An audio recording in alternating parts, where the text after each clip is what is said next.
বাংলাদেশের রামিসা নামক এই যে ১০-১১ বছরের মেয়েটিকে রেপ করে গলা কেটে খুন করে দেওয়া হয়েছে, ইন্ডিয়া থেকে এটার তীব্র নিন্দা এবং প্রতিবাদ জানায়। গত ২ থেকে ৩ দিন সোশ্যাল মিডিয়াতে এই যে নিউজটা প্রচুর পরিমাণে দেখছি এবং এটা খুব বেদনাদায়ক একটা নিউজ। তো এতটুকু বলতে চাই যে শুধুমাত্র ভারত এবং বাংলাদেশে এই সমস্ত অপরাধ ঘটাই সম্ভব। আপনি জাস্ট ভেবেই দেখুন যে পৃথিবীর কোনো দেশে এরকম নিষ্ঠুর অপরাধ ঘটে না। আর যদিও বা ঘটে তাহলে তাদের এগেনস্টে এতটাই দৃষ্টান্তমূলক ডিসিশন নেওয়া হয় যে সারা দেশের কোনো অপরাধী এরকম অপরাধ করার সাহসই আর পায় না।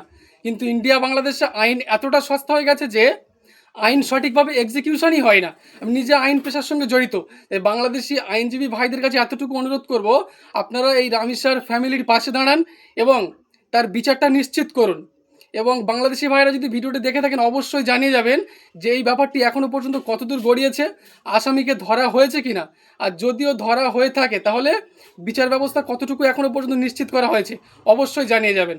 এবং ইন্ডিয়া থেকে এতটাই আশাবাদী যে এটার একটা দৃষ্টান্তমূলক ডিসিশন অবশ্যই নেওয়া হবে। সারা দেশের মানুষ এটার সাক্ষী থাকবে এই আশায় রাখি।